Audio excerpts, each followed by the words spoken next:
Bien le bonjour, donc nous allons vous présenter la Peugeot GL10. Attention, Tuning.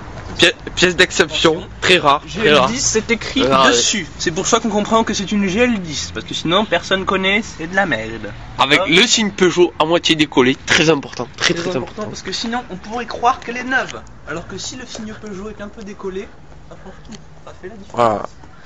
La présentation, tout d'abord à la base, une GL10, c'est un moteur. Voilà, regardez le moteur d'exception. Sauf que ici, le monsieur qui l'a, parce que c'est pas à nous, hein, le monsieur qui l'a un peu tuné. Si vous voyez, Regardez, la petite tétine. En plus, petite le pot tétine bouge si vous voulez, c'est pour plus de maniabilité, d'accord. Ensuite, ça, bougie NGK, s'il vous plaît, en typé tout neuf, parce que la base. Ce n'était pas celui d'origine. Voilà, regardez s'il vous plaît comme il a soudé le pot avec du fil. Voilà, regardez là. De fer pour plus de maniabilité. Le pot extrêmement Ensuite, bien tenu. Ce monsieur, si vous voulez bien voir la caméra. Ce monsieur nous a allévé la mobilette. Attention, regardez. Tirer le plastique de la pédale. Regardez les pédales, c'est pour plus d'aérodynamisme. Voilà. Je le crois. Voilà. Cette Peugeot, venez voir, est équipée d'un phare. D'accord, le phare. Évidemment, celui-ci ne marche pas, c'est normal. Le phare avec un commutateur. C'est normal, c'est une GL10, d'accord. Mais alors, le scotch, pourquoi? C'est une seule question. Pourquoi? Allez, compteur de vitesse. Nous voyons que cette mobilette peut monter jusqu'à 70 km/h. Ici en Amérique, c'est 70, mais là ils mettent MPH. Donc en fait, voilà. C'est de l'antibage. Bref. Voilà. Parce que Peugeot est aussi connu en Amérique. Peugeot, c'est international. Ouais. Quelqu'un a quand même réussi à faire 13 000 km avec. Regardons.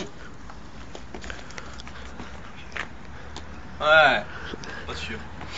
Regardons maintenant les chromes, s'il vous plaît. Chrome au guidon. Le guidon, d'accord. Attention. Le guidon est d'ailleurs biker. C'est un guidon biker. Guidon tuning custom. Là, tuning. Voilà. Là.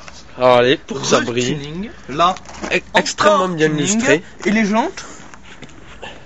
Toujours tuning. Regardez la taille des roues, elles sont exceptionnelles. Même le porte-demoiselle est tuning. Oui, parce que c'est pas un porte-bagages. Sur une Peugeot GL10, il n'y a pas de porte-bagages. Non, non. Un porte-demoiselle. Voilà. C'est ça.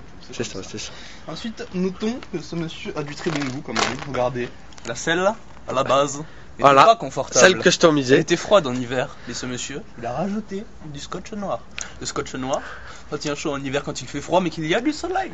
Parce que le noir chauffe, d'accord? Vous comprenez? Bon, c'est clair. Et ça adhère en plus, faut oublier ça. Il y a une meilleure adhérence et pour une meilleure glisse, vous comprenez, il peut prendre d'angle, voilà. C'est pour ça à mon avis. Enfin, à mon avis, c'est pour ça, tu vois. Bon, et aussi, il faut dire que c'était peut-être un dealer. Hein. Parce que on a remarqué qu'à mon avis, quand même, là, tu vois, c'est pour les carrés de shit, tu vois. Voilà, la petite pochette, la petite cachette. Je pense. Bon, ensuite là, on peut se mettre derrière ou devant, gros signon. Voilà, comme on veut. Regardez, comme ça, voilà. Comme ça, comme on veut. Comme on veut. Voilà, c'est comme ça. Voilà. Ensuite, le rétro, pareil. On le voit que quand le rétro veut bien qu'on le voit, d'accord? Parce que en temps normal, ça ne sert à rien. Voilà. Là, on fait ce qu'on veut avec le rétro, ça ne sert à rien. On peut même le mettre comme ça, c'est pas grave, ça marche quand même. En plus, c'est tuning, parce que les gens qui nous croisent se voient eux-mêmes, si vous voulez, ça leur fait plaisir dans leur journée. Voilà. S'ils sont moches.